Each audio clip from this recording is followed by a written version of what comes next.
Hi good morning. ಬೆಳಿಗ್ಗೆನೆ ಬಂದು ಇಲ್ಲಿ ನಾನು ಕುಂಬಳಕಾಯಿ ಪಲ್ಯ ಮಾಡೋಣ ಅಂತ ರೆಡಿ ಮಾಡ್ತಾ ಇದ್ದೀನಿ. ಇವತ್ತು ದೋಸೆ, ಹಾಗಾಗಿ ಕುಂಬಳಕಾಯಿ ಪಲ್ಯ ಮತ್ತು ಚಟ್ನಿ ಮಾಡ್ತಾ ಇದ್ದೀನಿ. ಸ್ವಲ್ಪ ಎಣ್ಣೆ ಹಾಕ್ಕೊಂಡು ಕಡಲೆಬೇಳೆ ಹಾಕ್ಕೊಂಡು ಸಾಸಿವೆ ಮಾಮೂಲಿ ಈ ಒಗ್ಗರಣೆ ಗೊತ್ತಿರುತ್ತೆ ಎಲ್ಲರಿಗೂ ಹೇಗೆ ಹಾಕೋದು ಅಂತ. ಈರುಳ್ಳಿ, ಹಸಿಮೆಣ್ಸಿಕಾಯಿ, ಕರಿಬೇವು ಇದಿಷ್ಟು ಹಾಕ್ತೀವಿ. ಅದ್ರ ಜೊತೆಲಿ ಒಳ್ಳೇದಂದರೆ ಬೆಳ್ಳುಳ್ಳಿ. ನಾನು ಬೆಳ್ಳುಳ್ಳಿನ ಯೂಸ್ ಮಾಡ್ತೀನಿ ಕುಂಬಳಕಾಯಿ ಪಲ್ಯಕ್ಕೆ. ಅದೇ ಮೇನ್ ನಮಗೆ ಫ್ಲೇವರು ಮತ್ತು ಟೇಸ್ಟು ಕೊಡೋದು. ಹಾಗಾಗಿ ಬೆಳ್ಳುಳ್ಳಿನ ಹಾಕ್ತೀನಿ. ನೀವು ಬೆಳ್ಳುಳ್ಳಿ ಹಾಕದೇ ಇರೋರು, ಈರುಳ್ಳಿ ಹಾಕದೇ ಇರೋರು ಸ್ಕಿಪ್ ಮಾಡ್ಬೋದು, ಬಟ್ ಅಷ್ಟು ಟೇಸ್ಟ್ ಬರೋಲ್ಲ. ಅವೆರಡು ಹಾಕಿದ್ರೇ ಈ ಕುಂಬಳಕಾಯಿ ಪಲ್ಯ ತುಂಬಾ ಟೇಸ್ಟ್ ಚೆನ್ನಾಗಿರೋದು. ಹಾಗೆ ಕುಂಬಳಕಾಯಿ ಪಲ್ಯ ಮಾಡೋದು ತುಂಬಾ ಈಸಿ, ಹಾಗೆ ಕ್ವಿಕ್ಕಾಗಿ ಆಗುತ್ತೆ. ಚಪಾತಿಗೆ, ದೋಸೆಗೆ ಬೆಸ್ಟ್ ಕಾಂಬಿನೇಷನ್ ಅಂತಲೇ ಹೇಳ್ಬೋದು. ಯಾಕೆ ಅಂದರೆ ಈ ಕುಂಬಳಕಾಯಿಗೆ ಬಂದು ನಾವು ಇದೇ ಶೇಪಲ್ಲೇ ಕಟ್ ಮಾಡಬೇಕು ಅನ್ನೋದು ಏನಿಲ್ಲ. ಹೆಂಗೆ ಬೇಕಾದ್ರೆ ಕಟ್ ಮಾಡಿ ಹಾಕ್ಬೋದು, ದಪ್ಪ ದಪ್ಪನೂ ಬೇಕಾದ್ರೆ. ಯಾಕೆ ಅಂದರೆ ನಾವಿದು ಕುಕ್ಕರಲ್ಲಿ ಕೂಗಿಸ್ಬಿಡ್ತೀವಲ್ವಾ, ಹಾಗಾಗಿ ಇದು ಸಾಫ್ಟಾಗಿ ಹಲ್ವಾ ಥರ ಬೇಯಬೇಕು. ಆವಾಗಲೇ ಚೆನ್ನಾಗಿರೋದು. ಹಂಗನ್ಬಿಟ್ಟು ಜಾಸ್ತಿ ನೀರು ಹಾಕೋಕ್ಕೆ ಹೋಗ್ಬಾರ್ದು. ಅಂದರೆ ಅಷ್ಟು ಸತಿ ಬೇಯಿಸ್ಬೇಕು. ಒಂದು 3 ವಿಷಿಲ್ ಬರ್ಸಿದ್ರು ಓಕೆ, 4 ವಿಷಿಲ್ ಬರ್ಸಿದ್ರು ಓಕೆ. ಇದೇನು ಬೀಟ್ರೋಟ್ ಪಲ್ಯ ಥರ, ತರಕಾರಿ ಬೇರೆ ಪಲ್ಯದ ಥರ ಏನು ಕಾಯಿ ಥರ ಸಿಗಬೇಕು ಅಂತ ಏನಿಲ್ಲ. ಸಾಫ್ಟಾಗಿ ಬೆಂದಿದ್ರೆ ಸಾಕು, ತುಂಬಾ ಚೆನ್ನಾಗಿರುತ್ತೆ. ಇವಾಗ ಆಲೂಗಡ್ಡೆ ಪಲ್ಯ ಮಾಡ್ತೀವಲ್ವ, ಸಾಫ್ಟಾಗಿರುತ್ತಲ್ಲ ಆ ಥರ ಇರುತ್ತಲ್ವ, ಹಾಗಾಗಿ ತುಂಬಾ ಚೆನ್ನಾಗಿರುತ್ತೆ. ಸ್ವೀಟಾಗಿ, ಖಾರವಾಗಿ ಎಲ್ಲ ಹಸಿಮೆಣ್ಸಿಕಾಯಿ ಎಲ್ಲ ಹಾಕೋದ್ರಿಂದ ಇನ್ನೂ ತುಂಬ ಚೆನ್ನಾಗಿರುತ್ತೆ. ಹಾಗೆ ಇದಕ್ಕೆ ಮೇಯ್ನ್ ಏನಂದರೆ ಕಾಯಿ ತುರಿ, ಕೊತ್ತಂಬರಿ ಸೊಪ್ಪು ಯಥೇಚ್ಛವಾಗಿ ಹಾಕೋ ಅಷ್ಟು ಇನ್ನೂ ತುಂಬಾ ಚೆನ್ನಾಗಿ ಟೇಸ್ಟ್ ಬರುತ್ತೆ. ಸೊ ಇವಾಗ ಈರುಳ್ಳಿ ಎಲ್ಲ ಫ್ರೈ ಆಗಿದೆ. ಇವಾಗ ಕುಂಬಳಕಾಯಿನ ಆ್ಯಡ್ ಮಾಡ್ಕೊಳ್ತೀನಿ. ಇದಕ್ಕೆ ಜಾಸ್ತಿ ನೀರು ಹಾಕೋ ಅವಶ್ಯಕತೆಯೂ ಇಲ್ಲ. ಏನು ಒಂದು ನಾವು ಕಾಫಿ ಕುಡಿತೀವಲ್ವ ಚಿಕ್ಕದು ಗ್ಲಾಸು, ಆ ಗ್ಲಾಸಲ್ಲಿ ಹಾಕಿದ್ರೆ ಸಾಕು. ಜೊತೆಲಿ ಹಾಗೆ ಒಂದು ಸೈಡ್ ಚಟ್ನಿ ಮಾಡ್ಕೊಳ್ತಾ ಇದ್ದೀನಿ. ಮಾಮೂಲಿ ಕಾಯಿ ಮತ್ತು ಹಸಿಮೆಣ್ಸಿಕಾಯಿ, ಕಡಲೆ, ಉಪ್ಪು ಇದಿಷ್ಟು. ಬೆಳ್ಳುಳ್ಳಿ ಹಾಕಲ್ಲ ನಾನು ಚಟ್ನಿಗೆ. ಲಾಸ್ಟಲ್ಲಿ ಕೊತ್ತಂಬರಿ ಸೊಪ್ಪು ಹಾಕಿ ಗರ್ರ ಅನ್ಸಿದ್ರೆ ಆಯಿತು, ಚಟ್ನಿ ರೆಡಿ. ಇದಕ್ಕೊಂದು ಸಿಂಪಲಾಗಿ ಒಗ್ಗರಣೆ ಮಾಡ್ಕೊಂಬಿಡೋಣ. ಕರಿಬೇವು, ಸಾಸಿವೆ ಹಾಕ್ಕೊಂಡು ಬೇಕಾದರೆ ಉದ್ದಿನಬೇಳೆ ಹಾಕ್ಕೋಬೋದು. ಸೊ ಚಟ್ನಿ ರೆಡಿ ಆಯಿತು. ಈ ಕಡೆ ಕುಂಬಳಕಾಯಿದು ಪಲ್ಯಕ್ಕೆ ಕೂಗಿಸಿದ್ದಾಯಿತು. ಕೂಗಿಸಿ ಆದಮೇಲೆ ಮತ್ತೆ ಸ್ಟವ್ ಅಂಟಿಸ್ಬೇಕು. ಯಾಕೆ ಅಂದರೆ ನೀರಿನ ಅಂಶ ಕೆಳಗಿರುತ್ತೆ. ಆ ನೀರಿನ ಅಂಶ ಸುಂಡೋದಕ್ಕೆ ಸ್ಟವ್ ಅಂಟಿಸಿ ತಿರುಗಿಸೋ ಅಷ್ಟರಲ್ಲಿ ಈ ಥರ ಹಲ್ವಾ ಥರ ಆಗುತ್ತೆ.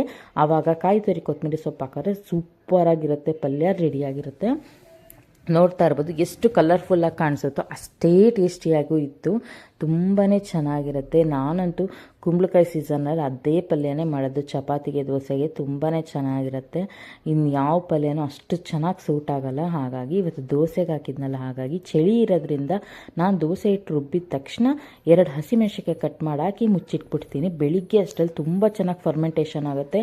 ಇಲ್ಲ ಅಂದರೆ ಚಳಿಗಾಲದಲ್ಲಿ ಫರ್ಮೆಂಟೇಷನ್ನೇ ಆಗಲ್ಲ. ಹಾಗೆ ಇದಕ್ಕೆ ಒಂದು ಅರ್ಧ ಸ್ಪೂನ್ ಇಲ್ಲ 1 ಸ್ಪೂನ್ ಅಷ್ಟು ಸಕ್ಕರೆ ಹಾಕಿ ಒಂದು 10 ನಿಮಿಷ ದೋಸೆ ಹಾಕೋಕ್ಕೂ ಮುಂಚೆ ಮಿಕ್ಸ್ ಮಾಡಿ ಇಟ್ಬಿಟ್ರೆ ದೋಸೆ ಕೆಳಗೆ ಗೋಲ್ಡನ್ ಕಲರ್ ಬರುತ್ತೆ. ತುಂಬಾ ಚೆನ್ನಾಗಿರುತ್ತೆ. ನೋಡ್ತಾ ಇರ್ಬೋದು ಎಷ್ಟು ಫ್ಲಫಿಯಾಗಿ ದೋಸೆ ಬಂದಿದೆ ಅಂತ. ತುಂಬಾ ಚೆನ್ನಾಗಿತ್ತು. ಈ ಥರ ದೋಸೆಗಂತೂ ಎಷ್ಟು ಚೆನ್ನಾಗಿರುತ್ತೆ ಗೊತ್ತಾ, ಕುಂಬಳಕಾಯಿ ಪಲ್ಯ ಈ ಥರ ಸಾಫ್ಟಾಗಿರೋ ದೋಸೆಗೆ. ಮಸಾಲೆ ದೋಸೆನೇ ಒಂಥರ, ಮಸಾಲೆ ದೋಸೆಗಾದರೆ ಆಲೂಗಡ್ಡೆ ಪಲ್ಯನೇ ಬೇಕು. ಈ ಥರ ದೋಸೆಗೆ ಕುಂಬಳಕಾಯಿ ಪಲ್ಯ ತುಂಬ ಚೆನ್ನಾಗಿ ಸೂಟ್ ಆಗುತ್ತೆ. ಯಾಕಂದರೆ ಇದು ತೂತು ಬೀಳುತ್ತೆ ನೋಡಿ, ಸಾಫ್ಟಾಗಿ ಗೋಲ್ಡನ್ ಕಲರ್ ಬಂದಿದೆ. ಹಾಗಾಗಿ ಸಕ್ಕರೆ ಹಾಕೋದು ಕಲರ್ಗೋಸ್ಕರ. ದೋಸೆ ರೆಡಿಯಾಗಿದೆ. 2 ದೋಸೆ ಹಾಕಿದ್ದೀನಿ ನನ್ನ ಮಗಳು ಬಾಕ್ಸ್ಗೆ. ಚಟ್ನಿ ಈ ಬಾಕ್ಸ್ಗೆ ಹಾಕ್ತಾಯಿದ್ದೀನಿ, ಯಾಕಂದರೆ ಚೆಲ್ಲಲ್ಲ. ಹಾಗಾಗಿ ನನ್ನ ಮಗಳು ನೋಡಿ ಚಿಕ್ಕವಳಿರುವಾಗಿಂದನೂ ನಂಗೆ ದೋಸೆ ಹಿಂಗೆ ಪೀಸ್ ಮಾಡಿ ಹಾಕಿನೇ ರೂಢಿ. ಇವಾಗ 5th ಸ್ಟ್ಯಾಂಡರ್ಡ್ ಆದ್ರೂ ನನಗೆ ಚಿಕ್ಕ ಹುಡುಗಿನೇ ಅಂತಲೇ ಫೀಲ್ ಆಗಿಬಿಡುತ್ತೆ. ಆಗಾಗ ಆ ಥರ ಕಟ್ ಮಾಡಿ ಹಾಕಿದ್ದೀನಿ.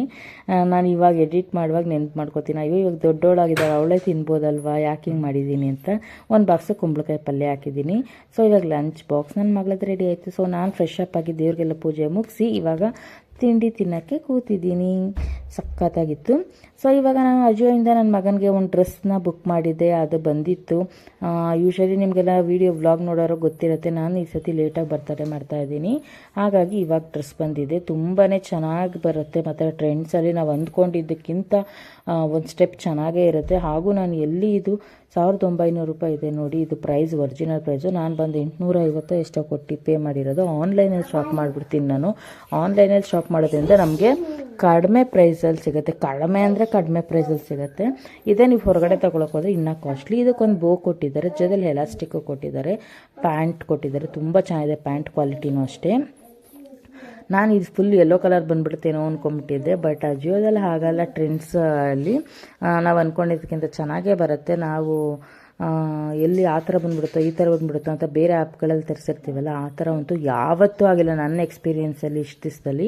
ಸೊ ಇದೊಂಥರ ಡಿಸೈನಾಗಿ ಕೊಟ್ಟಿದ್ದಾರೆ. ಪ್ಯಾಂಟ್ಗೂ ಅಷ್ಟೇ ಎಲಾಸ್ಟಿಕ್ ಎಲ್ಲ ಕೊಟ್ಟು ತುಂಬ ಚೆನ್ನಾಗಿ ಬಂದಿದೆ. ಒಳಗಡೆ ಕ್ಲಾತ್ ಎಲ್ಲ ತುಂಬಾ ಚೆನ್ನಾಗಿದೆ. ಇದು ಬಂದು ನಾನು ಎಲ್ಲಿ ಸಿಲ್ಕಲ್ಲಿ ಬರುತ್ತೇನೋ ಅಂದ್ಕೊಂಡೆ, ಬಟ್ ಇದು ಪ್ಯೂರ್ಲಿ ಕಾಟನ್ನು.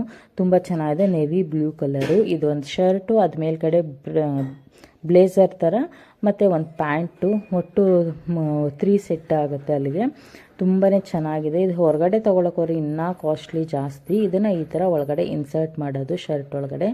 ಅದು ಒಳಗೆ ಶರ್ಟ್ನ ಹಾಕೋದ್ರಿಂದ ಲುಕ್ಕೇ ಚೇಂಜ್ ಆಗಿಬಿಡುತ್ತೆ. ನೋಡಿ ಎಷ್ಟು ಚೆನ್ನಾಗಿದೆ ಅಲ್ವಾ. ಎಲ್ಲ ಥರ ಗ್ರ್ಯಾಂಡ್ ಫಂಕ್ಷನ್ಗಳಿಗೆ ಎಲ್ಲದಕ್ಕೂ ನಾವು ಯೂಸ್ ಮಾಡ್ಬೋದು, ಮದುವೆಗಳಿಗೆ ಎಲ್ಲದಕ್ಕೂ. ಆನ್ಲೈನ್ ಶಾಪಿಂಗ್ ಬೆಸ್ಟ್ ಅಂದರೆ ಬೆಸ್ಟ್ ಅಂತಲೇ ಹೇಳ್ಬೋದು. ನೀವು ಯಾರು ತಗೊಳ್ಳೋರು ಇದ್ದರೆ, ಇಂಟ್ರೆಸ್ಟ್ ಇದ್ದರೆ ತಗೊಳ್ಳಿ. ಇದು ಯಾವುದೇ ರೀತಿ ಕೊಲಾಬ್ರೇಷನ್ ಅಲ್ಲ. ನನ್ನ ಮಗನಿಗೆ ತರಿಸ್ಕೊಂಡಿದ್ದೆ, ಬೇರೆಯವ್ರಿಗೆ ಯೂಸ್ ಆಗ್ಬೋದು ಅಂತ ನಾನು ಡಿಸ್ಕ್ರಿಪ್ಷನ್ ಬಾಕ್ಸಲ್ಲಿ ಲಿಂಕ್ ಕೊಟ್ಟಿರ್ತೀನಿ. ನಿಮ್ಗೆ ಇಂಟ್ರೆಸ್ಟ್ ಇದ್ದರೆ ತರಿಸ್ಕೋಬೋದು. ಸೊ ನನಗಂತೂ ತುಂಬಾ ಇಷ್ಟ ಆಯಿತು ಡ್ರೆಸ್ಸು.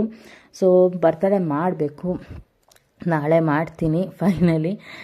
ಬರ್ತಡೇ ಮಾಡಿದೆ ಅಂತೂ ಬಿಡಲ್ಲ. ಅಟ್ಲೀಸ್ಟ್ ಒಂದು ಕೇಕ್ ಆದರೂ ಕಟ್ ಮಾಡಿಸ್ತೀನಿ.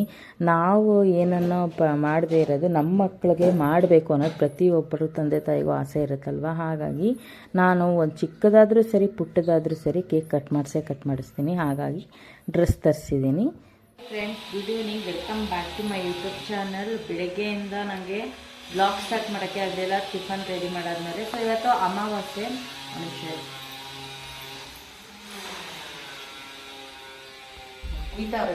ಹೋಗ್ಬಿಡ್ತೀವಿ. ಸೊ ಇವತ್ತು ಅಮಾವಾಸ್ಯೆ ಆಗಿರುತ್ತೆ. ಹಾಗಾಗಿ ಇವತ್ತು ಆ್ಯಕ್ಚುಲಿ ನನ್ನ ಮಗನ ಬರ್ತಡೇ ಇವತ್ತು ಸೆಲೆಬ್ರೇಷನ್ ಮಾಡೋಣ ಅಂದ್ಕೊಂಡೆ. ಬೆಳಿಗ್ಗೆ ಕ್ಯಾಲೆಂಡರ್ ನೋಡಿದಾಗ ಅಮಾವಾಸ್ಯೆ ಅಂತ ಗೊತ್ತಾಯಿತು. ಸೊ ಹಾಗಾಗಿ ಸ್ನಾನಕ್ಕೆ ಹೋಗೋಕ್ಕೂ ಮುಂಚೆ ಗೊತ್ತಾಯ್ತಲ್ಲ, ಸರಿ ಹೇಳ್ಬಿಟ್ಟು ಸ್ನಾನ ಮಾಡ್ಕೊಂಡು ಬಂದು ಇವತ್ತು ಅಮಾವಾಸ್ಯೆ ಅಂತ ಪೂಜೆ ಎಲ್ಲ ಮಾಡಿ ಮುಗಿಸಿದ್ದೀನಿ. ಇವಾಗ ದೇವಸ್ಥಾನಕ್ಕೆ ಹೋಗಿ ಬರಬೇಕು. ನಾನೇನೋ ಹೋಗಿದ್ದೆ ಅವ್ನು ಮುಗ್ದಬ್ಬ ಮಾಡಿಸ್ಕೊಬರೋಣ ಅಂತ. ಇವತ್ತು ಬಂದು ದೇವಸ್ಥಾನಕ್ಕೆ ಹೋಗಿ ಅಮಾವಾಸ್ಯೆ ಪೂಜೆ ಮಾಡಿಸ್ಕೊಂಬರೋಣ ಅಂತ ಹೊರಟಿದ್ದೀನಿ. ಅದು ಇವಾಗ ಅಮಾವಾಸ್ಯೆ ಇರೋದ್ರಿಂದ ಕೇಕ್ ಇವತ್ತು ಪ್ಲ್ಯಾನಿಂಗು ಕ್ಯಾನ್ಸಲ್ ಆಯಿತು. ಸೆಲೆಬ್ರೇಷನ್ದು ಬೇಡ, ಅಮಾವಾಸ್ಯೆ ದಿವಸ ಮಾಡೋದು ಅಂದರು ನಮ್ಮ ಯಜಮಾನ್ರು. ಹಾಗಾಗಿ ದೇವಸ್ಥಾನಕ್ಕೆ ಹೋಗಿ ಬರೋಣ ಅಂತ ಅಂದ್ಕೊಂಡಿದ್ದೀನಿ. ಇವತ್ತು ನಾಳೆ ಮಾಡ್ತೀನಿ. ಹಾಗೆ ನಾಳೆ ಬಂದು ನಮ್ಮದು ಆ್ಯನಿವರ್ಸರಿ ಇದೆ. ಸೊ ಹಾಗಾಗಿ ಎರಡೂ ಸೇರಿಸಿ ಮಾಡ್ದಂಗೆ ಆಗುತ್ತೆ. ಅಂದರೆ 2 ಕೇಕ್ ಏನು ಕಟ್ ಮಾಡಲ್ಲ, 2 ಸೇರಿಸಿ ಮಾಡ್ದಂಗೆ ಆಗುತ್ತೆ ಅಂದ್ಬಿಟ್ಟು ಪ್ಲ್ಯಾನ್ ಮಾಡ್ಕೊಂಡಿದ್ದೀವಿ. ಸರಿ, ಇವಾಗ ನಾನು ನಿಮಗೆಲ್ಲ ಹಳೆಯ ಶೈಲಿಯ, ನಾವು ಅವಾಗ ಚಿಕ್ಕವರು ಇವಾಗ ಹಾಕ್ಕೊಳ್ತಿದ್ವಲ್ಲ ನೀರು ಜಡೆ ಅಂತ, ಅದನ್ನು ನಿಮಗೆ ತೋರಿಸ್ತೀನಿ ಬನ್ನಿ ನಾನು ಹೇಗೆ ಹಾಕ್ಕೊಳ್ತೀನಿ ಅಂತ. ಇವಾಗ ಹಾಕ್ಕೊಳ್ಳೋಣ. ಫಸ್ಟು ಈ ಥರ ಕ್ಲೀನಾಗಿ ಒಂದು ಪಾರ್ಟಿಷನ್ ಮಾಡ್ಕೊಳ್ಳೋದು. ನೀರು ಜಡೆ ಅಂತ ಯಾಕಂತಾರೆ ಇದನ್ನ? ಇವಾಗ ಕಟ್ ಮಾಡಿಬಿಟ್ಟು ಚಿನ್ನು ಸಪ್ರೇಟಾಗಿ ಸ್ಟಾರ್ಟ್ ಮಾಡು. ಇವಾಗ ಬಂದು ಇದನ್ನು ಮಾಮೂಲಿ ಜಡೆ ಹಾಕ್ಕೊಳ್ತೀವಲ್ಲ ಅದೇ ಥರ 3 ಎಳೆ ಮಾಡ್ಕೊಳ್ಳಿ. ಮೇಲ್ಗಡೆ ಸಣ್ಣಕ್ಕೆ ಎಣ್ಕೊಳ್ಳೋದು ಅಷ್ಟೇ. ಇದು ತುಂಬಾ ಈಸಿ. ಯಾವುದೇ ಥರ ಕ್ಲಿಪ್ಪು, ರಬ್ಬರ್ ಬ್ಯಾಂಡು ಏನೂ ಬೇಡ. ಒಂದು ಲಾಸ್ಟಲ್ಲಿ ಮಾತ್ರ ಒಂದು ರಬ್ಬರ್ ಬ್ಯಾಂಡ್ ಇದ್ದರೆ ಸಾಕು. ತುಂಬಾ ಚೆನ್ನಾಗಿರುತ್ತೆ. ಅವಾಗೆಲ್ಲ ನಾವು ಸ್ನಾನ ಮಾಡಿದಾಗ ಇದೇ ಥರನೇ ಜಡೆ ಹಾಕ್ಕೊಳ್ತಾ ಇದ್ದಿದ್ದು. ಯಾರೆಲ್ಲ ಈ ಥರ ನೀರು ಜಡೆ ಹಾಕ್ಕೊಂಡಿದ್ದಾರೆ ಅವರು ಅವತ್ತು ತಲೆಗೆ ಸ್ನಾನ ಮಾಡಿದ್ದಾರೆ ಅಂತ ಅರ್ಥ. ತಲೆಗೆ ಸ್ನಾನ ಮಾಡಿದ್ದಾರೆ ಅಂದರೆ ಇವತ್ತು ವಾರ ಮಾಡಿದ್ದಾರೆ ಅಂತ ಅರ್ಥ. ಈ ಥರ ಹಳೆ ಕಾಲದಲ್ಲಿ ಒಂದೊಂದು ಸಣ್ಣ ಪುಟ್ಟದ್ರಲ್ಲೇ ಎಲ್ಲನೂ ಕಂಡುಹಿಡಿದ್ಬಿಡ್ಬೋದಾಗಿತ್ತು. ಆದರೆ ಇವಾಗ ಆ ಥರ ಏನನ್ನೂ ಕಂಡುಹಿಡಿಯೋಕ್ಕಾಗಲ್ಲ. ಅವಾಗೆಲ್ಲ ಕ್ಲೀನಾಗಿ ಗೊತ್ತಾಗ್ಬಿಡ್ತಿತ್ತು ಇವತ್ತಿದು ಅಂತೆಲ್ಲ. ಮನುಷ್ಯರ ಡ್ರೆಸ್ ಕೋಡು, ಹೇರ್ ಸ್ಟೈಲು ನೋಡಿದ್ರೇ ಗೊತ್ತಾಗ್ಬಿಡ್ತಿತ್ತು. ಯಾಕಂದರೆ ವಾರದ ದಿವಸ ಮಾಮೂಲಿ ನೀಟಾಗಿ ಸ್ನಾನ ಮಾಡಿ ಪೂಜೆ ಎಲ್ಲ ಮಾಡಿ ಅರಿಶಿನ ಕುಂಕುಮ ಇಟ್ಕೊಂಡು ತಲೆಗೆ ಹೂವು ಮುಡ್ಕೊಂಡು ಎಲ್ಲ ಮಾಡೋರು. ಆಮೇಲೆ ಮದುವೆಗಳಿಗೆ ಹೋದ್ರೂ ಅಷ್ಟೇ ತಲೆಗೆಲ್ಲ ಹೂವು ಮುಡ್ಕೊಂಡು ಹೋಗ್ತಿದ್ರು. ಇವಾಗೆಲ್ಲ ತುಂಬಾ ರೇಯರು ತಲೆಗೆಲ್ಲ ಹೂವು ಮುಡ್ಕೊಂಡು ಹೋಗೋದು. ಆವಾಗೆಲ್ಲ ಹೇಗೆ ಅಂದರೆ ಒಂದೆಳೆ ಮಲ್ಲಿಗೆ ಹೂವು, ಒಂದೆಳೆ ಕನಕಾಂಬರದ ಹೂವು, ಈ ಥರ ಪ್ರತಿಯೊಬ್ಬರು ಮುಡ್ಕೊಳ್ಳೋರು. ಕನಕಾಂಬರ ಹೂವು ಇಲ್ಲ, ಮಲ್ಲಿಗೆ ಹೂವು ಇಲ್ಲ ಅಂದರೆ ಮದುವೆಗಳಿಗೆ ಹೋಗ್ತಿರ್ಲಿಲ್ಲ. ಮುಡ್ಕೊಂಡಾದರೂ ಹೋಗ್ತಿದ್ರು. ನೋಡಿ, ಈ ಥರ ಸಣ್ಣದಾಗಿ ಮೇಲೆ ಎಣ್ಕೊಳ್ಳೋದು. ಇವಾಗ ಕೆಳಗಡೆ 3 ಪಾರ್ಟಿಷನ್ ಮಾಡ್ಕೊಂಡು ಮಾಮೂಲಿ ಜಡೆ ಹಾಕೋತೀವಲ್ಲ ಅದೇ ಥರ ಹೆಣ್ಕೊಳ್ಳೋದು. ನನ್ನ ಜಡೆ ಇವಾಗ ಬಂದು ಮಕ್ಕಳಾದಮೇಲೆ ಹಾರ್ಮೋನ್ಸ್ ಎಲ್ಲ ಇಂಬ್ಯಾಲೆನ್ಸ್ ಆಗಿ ಅರ್ಧಕ್ಕರ್ಧ ಹೊಟ್ಟೋಗಿದೆ ಅಂತಲೇ ಹೇಳ್ಬೋದು. ನನ್ನ ಮಗಳಿಗೆ ಮಾತ್ರ ನನ್ನ ಥರನೇ ತುಂಬ ಚೆನ್ನಾಗಿದೆ. ಬಟ್ ನನಗೂ ಆವಾಗ ಅಷ್ಟೇ ಚೆನ್ನಾಗಿತ್ತು. ಇವಾಗ ಮಕ್ಕಳಾದ್ಮೇಲೆ ಸ್ವಲ್ಪ ಹಾರ್ಮೋನ್ಸ್ ಎಲ್ಲ ಏರುಪೇರಾಗಿ ಅರ್ಧ ಕೂದಲು ಹೋಗಿದೆ ಅಂತಲೇ ಹೇಳ್ಬೋದು. ಅಷ್ಟು ಹೋಗಿ ಇಷ್ಟು ಉಳ್ಕೊಂಡಿದ್ದೆ. ಅದು ಸಣ್ಣ ಆಗಿತ್ತು ಅಂತ ಸ್ವಲ್ಪ ಕಟ್ ಮಾಡಿಸಿದ್ದೀನಿ, ಇಲ್ಲಾಂದ್ರೆ ಇನ್ನೂ ಉದ್ದ ಇತ್ತು. ಏನು ಮಾಡೋಕ್ಕಾಗಲ್ಲ, ಇಷ್ಟಾದರೂ ಉಳ್ಕೊಂಡಿದ್ದಿಲ್ಲ ಅಂತ ಖುಷಿ ಪಡಬೇಕು. ಈ ಥರ ಜಡೆನ ಹಾಕ್ಕೊಳ್ಳೋದು. ಸ್ಟೆಪ್ ಜಡೆ, ನೀರು ಜಡೆ, ಈ ಥರ ಎಲ್ಲ ತುಂಬಾ ಫೇಮಸ್ ಅವಾಗೆಲ್ಲ. ನಾವು ಹಾಕ್ಕೊಳ್ತಾ ಇದ್ವಿ. ಸೊ ಇವತ್ತು ತುಂಬಾ ಜ್ಞಾಪನ ಬಂತು, ಯಾಕೆ ಹಾಕೋಬಾರ್ದು ಇವತ್ತು ಅಂದ್ಬಿಟ್ಟು ಹಾಕ್ಕೊಂಡಿದ್ದೀನಿ ನೋಡಿ. ಹಾಗೂ ಇದು ಮೇಲ್ಗಡೆ ದಿನ ಸಣ್ಣ ಎಳೆ ಬರಬೇಕು. ನಾನು ತುಂಬ ದಿವಸ ಆಗಿರೋದ್ರಿಂದ ಪ್ರಾಕ್ಟೀಸ್ ತಪ್ಪೋಗಿದೆ, ಹಾಗಾಗಿ ಇಷ್ಟನ್ನಾದ ಟ್ರೈ ಮಾಡಿದ್ದೀನಿ. ಇನ್ನೊಂದು ಸತಿ ಫುಲ್ ಹಾಕೋಣ. ನೋಡಿದ್ರಲ್ಲ ನನ್ನ ಈ ನೀರು ಜಡೆ, ಮಂಗಳೂರು ಸೈಡೆಲ್ಲ ನೀರು ದೋಸೆ ಸಿಗುತ್ತಾರೆ, ನಮ್ಮ ಸೈಡೆಲ್ಲ ನೀರು ಜಡೆ ಹಾಕ್ಕೊಳ್ತೀವಿ. ಸೊ ನಾನು ಇದೆಲ್ಲ ಅವಾಗೆಲ್ಲ ತುಂಬ ಹಾಕ್ಕೊಳ್ತಾ ಇದ್ವಿ. ಹಾಗಾಗಿ ನೆನಪಾಯಿತು ಇವತ್ತು ಹಾಕ್ಕೊಳ್ಳೋಣ, ಆ ಥರ ಹೊಸ ಹೇರ್ ಸ್ಟೈಲ್ ಮಾಡ್ಕೊಳ್ಳೋಣ ಅನ್ನೋದಕ್ಕಿಂತ ಹಳೆ ಹೇರ್ ಸ್ಟೈಲ್ನೇ ಮಾಡ್ಕೊಳ್ಳೋಣ, ಹಳೇದನ್ನೇ ಬಿಟ್ಬಿಟ್ಟಿದ್ದೀವಲ್ಲ ಅನ್ನಿಸ್ತು. ಸೊ ಹಾಗಾಗಿ ಇವತ್ತು ಟ್ರೈ ಮಾಡಿದೆ. ನಿಮ್ಗೆ ಹೇಗೆ ಅನ್ನಿಸ್ತು ಅಂತ ತಿಳಿಸಿ. ನನಗೆ ಚೆನ್ನಾಗಿದೆಯಾ, ನನಗಿಷ್ಟ ಆಯಿತು. ಹಾಗಾಗಿ ಇವಾಗ ಹೋಗಿ ಪೂಜೆ ಮಾಡೋಣ, ದೀಪ ಹಚ್ಬೇಕು. 6 ಗಂಟೆ ಆಯಿತು. ಮುಂಚೆ ಕಾಫಿ ಕುಡಿಬೇಕು. ಕಾಫಿ ಕುಡಿಯೋ ಅಷ್ಟರಲ್ಲಿ ನಮ್ಮ ಯಜಮಾನರು ಬರ್ತಾರೆ, ಹೋಗೋದು ದೇವಸ್ಥಾನಕ್ಕೆ. ಹೋಮ್ವರ್ಕ್ ಬರ್ಸ್ಬೇಕು ನನ್ನ ಮಗಳಿಗೆ, ಕೂತ್ಕೊಂಡು ಇವಾಗ ಹೋಮ್ವರ್ಕ್ ಬರ್ಸ್ತೀನಿ.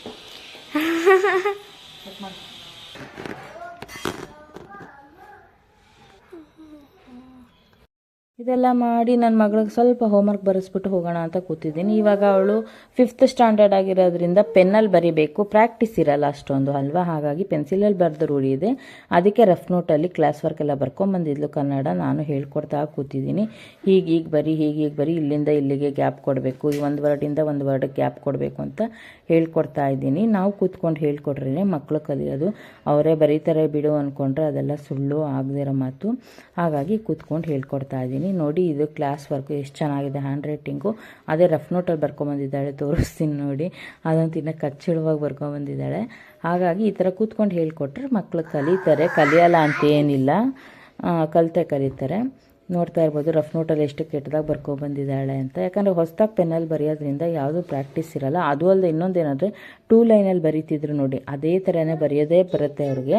ಇವಾಗ ಸಿಂಗಲ್ ಲೈನ್ ಆಗಿರೋದ್ರಿಂದ ಕೂತ್ಕೊಂಡು ಹೇಳ್ಕೊಡ್ಬೇಕು, ಚಿಕ್ಕದಾಗಿ ಬರೀಬೇಕು. 2 ಲೈನಲ್ಲಿ ಬರೀತಿಯಲ್ಲ, 2 ಲೈನು ಜಾಯಿನ್ ಮಾಡಿ ಆ ಥರ ಬರೀಬಾರ್ದು. ದಪ್ಪ ದಪ್ಪ ಅಕ್ಷರ ಬರುತ್ತೆ, ಆಗ ಬರೀಬಾರ್ದು. ಅಕ್ಷರಗಳನ್ನ ಚಿಕ್ಕದು ಮಾಡು ಅಂತೆಲ್ಲ ಹೇಳ್ಕೊಡ್ತಾ ಕೂತಿದ್ದೆ. ಹಾಗಾಗಿ ನನ್ನ ಡ್ಯೂಟಿ ಸ್ಟಾರ್ಟ್ ಆಗಿದೆ ಇವಾಗ ಇವತ್ತಿಂದ. ಆಮೇಲೆ ಅವಳಿಗೆಲ್ಲ ಬರ್ಸಾದ್ಮೇಲೆ ದೇವಸ್ಥಾನಕ್ಕೆ ಹೋಗಿ ಹಾಗೆ ಪೂಜೆ ಮಾಡಿಕೊಂಡು ದೇವ್ರಿಗೆ ನಮಸ್ಕಾರ ಎಲ್ಲ ಮಾಡಿಕೊಂಡು ಬಂದ್ವಿ. ಇಲ್ಲಿ ಈಡ್ಗಾಯಿ ಹೊಡೆಯೋಕ್ಕೆ ನಮ್ಮ ಮನೆಯವ್ರು ನಿಂತ್ಕೊಂಡು ಪ್ರಾರ್ಥನೆ ಮಾಡ್ತಾ ಇದ್ದಾರೆ. ಈಡ್ಗಾಯಿ ಎಲ್ಲ ಹೊಡೆದ್ಬಿಟ್ಟು ಮನೆಗೆ ಹೋಗೋದು. ಮಳೆ ಬೇರೆ ಬರೋ ಥರನೇ ಇದೆ ಸಿಕ್ಕಾಬಟ್ಟೆ ಇವತ್ತು. ಹಾಗಾಗಿ ಬೇಗ ಮುಗಿಸ್ಕೊಂಡು ಹೋಗ್ತಾ ಇದ್ದೀವಿ. ಹಾಗೂ ತರಕಾರಿ ಎಲ್ಲ ತರಬೇಕು ಅಂದ್ಕೊಂಡೆ, ಮಳೆ ನೋಡಿ ಹೆದರ್ಕೊಂಡು ಬಂದುಬಿಟ್ಟೆ. ಇನ್ನು ಮಳೆ ಡಬ ಅಂತ ಸ್ಟಾರ್ಟ್ ಆಗಿಬಿಟ್ರೆ ಇವ್ನು ನನ್ನ ಮಗಂಗೆ ಮೊನ್ನೆನೇ ಹುಷಾರಿಲ್ಲ, ಮತ್ತು ಹುಷಾರು ತಪ್ಪಿದ್ರೆ ಅಂತ ಹೆದರ್ಕೊಂಡು ಬೇಗ ಮನೆಗೆ ಹೊರಟು ಬಂದ್ವಿ. ಅಷ್ಟು ಮಳೆ ಬರೋ ಥರ ಇದ್ರೂ ನನಗೆ ಸಿಕ್ಕಾಬಟ್ಟೆ ಸ್ವೆಟ್ ಆಗ್ತಾಯಿದೆ, ಅಷ್ಟು ಸೆಕೆ ಆಗ್ತಾಯಿದೆ. ಸೊ ದೇವ್ರಿಗೆಲ್ಲ ಪೂಜೆ ಎಲ್ಲ ಮುಗಿಸಿ ಹಾಗೆ ಮನೆಗೆ ಹೊರಟ್ಬಿಟ್ಟೆ. ಏನೂ ತೊಗೊಳ್ಳಿಲ್ಲ, ಬಿಡಿ ಹೂವು ಮಾತ್ರ ತೊಗೊಂಡು ಬಂದೆ, ಅಲ್ಲೇ ಸಿಕ್ತು ಹತ್ರದಲ್ಲೇ ಅಂದ್ಬಿಟ್ಟು. ಬಿಡಿ ಹೂವು ನಾಳೆಗೆ ಮತ್ತು ಶುಕ್ರವಾರ ಅಲ್ವಾ, ಶನಿವಾರ 2 ದಿವಸನೂ ಪೂಜೆ ಮಾಡೋಕ್ಕಾಗತ್ತೆ ಅಂತ ಮಲ್ಲಿಗೆ ಹೂವು ಬೇಕಿತ್ತು. ಮಳೆ ಭಯಕ್ಕೆ ಏನೂ ತರಲಿಲ್ಲ, ನನ್ನ ಪ್ಲ್ಯಾನೇ ಒಂದಾಗಿತ್ತು, ಅಲ್ಲೇ ಒಂದಾಯಿತು. ಕೊನೆಗೆ ಏನು ಸಿಕ್ತು ಅದಷ್ಟನ್ನು ತೊಗೊಂಡು ಮನೆಗೆ ಬೇಗ ಹೋದೆ. ಅಡುಗೆ ಬೇರೆ ಮಾಡಿರಲಿಲ್ಲ ಇವತ್ತು, ಅಡುಗೆ ಮಾಡಬೇಕಿತ್ತು. ಹಾಗಾಗಿ ಬೇಗ ಹೊರಟು ಬಂದುಬಿಟ್ಟೆ. ಸೊಪ್ಪಿದೆ ತಂದು ಇಕ್ಕಿದ್ನಲ್ಲ, ಆ ಸೊಪ್ಪನ್ನೇ ಹಾಕ್ಬಿಟ್ಟು ಮಸೊಪ್ಪು ಮಾಡಬೇಕು. ಇವಾಗ ಹೋಗಿ ಮಾಮೂಲಿ ರೈಸು ಮುದ್ದೆ ಮಾಡ್ಕೊಳ್ಳೋದಷ್ಟೇ. ನನ್ನ ಮಗ ನೋಡಿ ಜಡೆ ಹಾಕಿಸ್ಕೊಳಕ್ಕೆ ಹೆಂಗೆ ಆಡ್ತಾ ಇದ್ದಾನೆ ಕೂತ್ಕೊಂಡು ಅಂತ. ಕೂತ್ಕೊಳ್ಳೋರ್ಗು ಕೂತ್ಕೊಂಡ್ಬಿಡ್ತಾನೆ. ಆಮೇಲೆ ಬೇಡ ಹಾಕ್ಬೇಡ ಅಂತಾನೆ ನೋವಾಗುತ್ತೆ, ಚಿಳ್ಳನ್ನುತ್ತೆ ಅಂತ. ಸಿಕ್ಕಾಗಿರುತ್ತಲ್ಲ ಕೂದಲು, ಹಾಗಾಗಿ ಆ ಥರ ಹಠ ಮಾಡ್ತಾನೆ. ನಮ್ಮ ಮನೆಯವ್ರು ಬೇಡ ವೀಡಿಯೋ ಮಾಡಬೇಡ ಅಂತ ಅವ್ನು ಹಠ ಮಾಡ್ತಾ ಇದ್ದಾನೆ. ಅಂದರೂ ಬಿಡ್ತಾ ಇಲ್ಲ, ಅವ್ನಿಗೆ ವೀಡಿಯೋ ಮಾಡ್ತಾನೇ ಇದ್ದಾರೆ. ಅವ್ನಿಗೆ ವೀಡಿಯೋ ಮಾಡಬಾರ್ದು, ಫೋಟೋ ತೆಗಿಬಾರ್ದು, ಇರಿಟೇಟ್ ಆಗುತ್ತೆ. ಅವನಿಗೆ ಕೋಪ ಬಂದಾಗ ಮಾತ್ರ, ಬೇರೆ ಟೈಮಲ್ಲೆಲ್ಲ ಪೋಸ್ ಕೊಡ್ತಾನೆ. ಅವನು ಕೋಪ ಬಂದಾಗ ಮಾತ್ರ ವೀಡಿಯೋ ಫೋಟೋ 2 ಮಾಡ್ಬೋದು. ಅಂಕ ತಲ್ಲಾಡ್ಸ್ತಾನೆ, ಬೇಡ ತೆಗಿ ಅಂತ. ಅದಕ್ಕೆ ವಿಡಿಯೋ ಮಾಡ್ತಾಯಿದ್ರು. ಬೆಳಿಗ್ಗೆ ನನ್ನ ಮಗ ಬಂದೆ ಇವಾಗ. ಆದರೆ ಮಳೆ ತುಂಬಾ ಫುಲ್ಲು ಇನ್ನೇನು ಬಂದ್ಬಿಡತ್ತೆ ಅನ್ನೋ ಥರ ಇತ್ತು, ಹನಿ ಆಗ್ತು. ಅದಕ್ಕೆ ಏನೂ ತರಲೇ ಇಲ್ಲ ತರಕಾರಿ ಏನೂ. ಹಂಗೂ ಮಲ್ಲಿಗೆ ಹೂವು ಬೇಕಿದ್ದು ತರಲಿಲ್ಲ. ನಾಳೆ ಪೂಜೆ ಮಾಮೂಲಿ ಬಿಡಿ ಹೂವು, ಶಾಮಂತಿಗೆ ಮತ್ತು ರೋಸ್ ಎಲ್ಲ ತೊಗೊಂಡು ಬಂದೆ. ಸೊ ಇವಾಗ ಅಡುಗೆ ಬಂದು ಸೊಪ್ಪಿತ್ತು ಮನೇಲಿ ತೊಗೊಬಂದಿದ್ದಲ್ಲ, ಹಾಗಾಗಿ ಸೊಪ್ಪು ಸಾಂಬಾರು, ಮುದ್ದೆ, ಅನ್ನ ರೆಡಿ ಮಾಡಿದ್ದೀನಿ. ಸಾಂಬಾರಿಗೆ ಇವಾಗ ಒಗ್ಗರಣೆ ಹಾಕ್ತಾಯಿದ್ದೀನಿ. ಮಸೊಪ್ಪು ಸಾರಿಗೆ ಜಾಸ್ತಿ ಸೊಪ್ಪೆ ಸಿಗಲಿಲ್ಲಪ್ಪ, ಏನೋ ಪಾಲಕ್ಕು ಸ್ವಲ್ಪ ಕೆರಡೆ ಸಿಕ್ಕಿದ್ದು ಸತಿ. ಹಾಗಾಗಿ ಈರುಳ್ಳಿನ ಒಗ್ಗರಣೆ ಮಾಡ್ತಾ ಇದ್ದೀನಿ. ಇವಾಗ ಊಟಕ್ಕೆ ಬೇಕಲ್ವ, ಹಾಗಾಗಿ ಇನ್ನು ನನ್ನ ಮಗಳಿಗೆ ಹೋಮ್ವರ್ಕ್ ಬರೆಸ್ಬೇಕು. ಸ್ವಲ್ಪ ಅಡುಗೆ ಮಾಡಿಬಿಟ್ಟು ಹೋಗಿ ಬರ್ಸೋಣ ಅಂತ ಬೇರೆದೆಲ್ಲ ಬರೀತಾರೆ. ನಮ್ಮ ಟೇಬಲ್ಸ್ ಎಲ್ಲ ಕೊಟ್ಟಿದ್ದಾರೆ, ಹಾಗಾಗಿ ಅದು ಬರೀತಾರೋ ಬಂದು ಕ್ಲಾಸ್ ವರ್ಕ್ ಬರೆಸ್ತೀನಿ ಅಂತ ಹೇಳಿದ್ದೀನಿ. ನಾವು ಇಂಟ್ರೆಸ್ಟ್ ತೊಗೊಂಡಿಲ್ಲ ಅಂದರೆ ಅಷ್ಟೊಂದು ಕ್ಲೀನಾಗಿ ಬರೆಯಲ್ಲ. ಹಾಗಾಗಿ ಬನ್ನಿ ಇವಾಗ ಸಾಂಬಾರು ಹಿಂಗೆ ಮಾಡಿದ್ದೀನಿ ತೋರಿಸಿ ನೋಡಿ. ಸಾಂಬಾರು ಎಲ್ಲ ರುಬ್ಬಿ ಇಟ್ಕೊಂಡಿದ್ದೀನಿ ಮಸೊಪ್ಪು ಸಾಂಬಾರಿಗೆ. ಇಲ್ಲಿ ಬಂದು ಒಗ್ಗರಣೆ ಮಾಡ್ತಾ ಇದ್ದೀನಿ. ನಾನು ಈರುಳ್ಳಿ ಸ್ವಲ್ಪ ಜಾಸ್ತಿನೇ ಹಾಕ್ಕೊಳ್ತೀನಿ ಮಸೊಪ್ಪು ಸಾಂಬಾರಿಗೆ ಬಸವಾರಿಗೆಲ್ಲ ತುಂಬಾ ಚೆನ್ನಾಗಿರುತ್ತೆ ತಿನ್ನುವಾಗ ಊಟದ ಜೊತೆಲಿ. ಹಾಗಾಗಿ ಮಾಮೂಲಿ ಇದಕ್ಕೆ ಬೇಳೆ, ಹಸಿಮೆಣ್ಸಿಕಾಯಿ, 1 ಟೊಮೊಟೊ, ಬೆಳ್ಳುಳ್ಳಿ 1 ಗಡ್ಡೆ, ಸಿಪ್ಪೆ ಸುಲಿದು ಮತ್ತು ಈರುಳ್ಳಿ 1 ಕುಯ್ದು ಮತ್ತು ಇನ್ನೇನೋ ತೊಗರಿಬೇಳೆ ಮಾಮೂಲಿ ಸೊಪ್ಪು ಹಾಕಿ ಬೇಯಿಸ್ಕೊಂಡು ಮಿಕ್ಸಿಲಿ ಗರ್ರ ಅನ್ಸೋದಷ್ಟೇ. ಜೊತೆಲಿ ಇಲ್ಲಿ ಮುದ್ದೆ ಮಾಡಿಟ್ಬಿಟ್ಟಿದ್ದೀನಿ, ರಾಗಿ ಮುದ್ದೆ. ಇದಕ್ಕೇನಿಲ್ಲ, ಒಗ್ಗರಣೆ ಮಾಡಿದ್ರೆ ಅಡುಗೆ ರೆಡಿ ಆಯಿತು. ಅನ್ನ ಕೂಗಿಸಿಟ್ಟಿದ್ದೀನಿ. ಸೊ ಈ ವ್ಲಾಗ್ ಇಲ್ಲಿಗೆ ಎಂಡ್ ಮಾಡ್ತೀನಿ. ಆದರೆ ಎಷ್ಟು ನಿಮಿಷ ಆಗಿದೆ ವಿಡಿಯೋ ಅಂತ ಗೊತ್ತಿಲ್ಲ, ನೋಡೋಣ. ಏನಮ್ಮ ಅಪ್ಪ ಜಾಸ್ತಿ ಕರೆಕ್ಟಾಗಿ ಒಂದು 15 ಮಿನಿಟ್ಸ್ ಆಗಿದ್ರೆ ಓಕೆ ಹಾಕ್ತೀನಿ ವ್ಲಾಗು. 15 ಮಿನಿಟ್ಸ್ ಆಗಿಲ್ಲ ಅಂದರೆ ನಾಳೆ ಬರ್ತ್ಡೇ ಸೆಲೆಬ್ರೇಷನ್ ಮಾಡ್ತೀನಿ ಅಲ್ಲ, ಅದನ್ನು ಸೇರಿಸಿ ಹಾಕ್ತೀನಿ. ನೋಡೋಣ, ನಾನು ಇನ್ನು ಎಡಿಟಿಂಗ್ ಮಾಡುವಾಗ ಗೊತ್ತಾಗತ್ತೆ ನನಗೆ. ಹಾಗಾಗಿ ನಾಳೆ ಬರ್ತ್ಡೇ ಸೆಲೆಬ್ರೇಷನ್ ಮಾಡಲೇಬೇಕು, ಏನೇ ಆದರೂ ಸರಿ. ಆಮೇಲೆ ನಮ್ಮದು ಆ್ಯನಿವರ್ಸರಿ ಇದೆಯಲ್ವಾ, ಮಾಮೂಲಿ ಶುಕ್ರವಾರ ಮಾಮೂಲಿ ಪೂಜೆ ಮಾಡ್ಕೊಳ್ಳೋದು ದೇವರಿಗೆ ಅಷ್ಟೇ, ಇನ್ನೇನು ಸ್ಪೆಷಲ್ ಇಲ್ಲ. ನಾಳೆ ಅವನು ಮಾತ್ರ ಕೇಕ್ ಕಟ್ ಮಾಡಿಸ್ತೀನಿ ಹೊಸ ಡ್ರೆಸ್ ಹಾಕ್ಸಿ. ಓಕೆನಾ? ಬ್ಲಾಗ್ ಕಂಟಿನ್ಯೂ ಮಾಡ್ತೀನೋ ಮಾಡಲ್ವೋ ಗೊತ್ತಿಲ್ಲ, ಕ್ಲಾರಿಟಿ. ಓಕೆ, ಗುಡ್ ನೈಟ್, ಬಾಯ್ ಬಾಯ್. ಅಮ್ಮ ಹೀಗೆ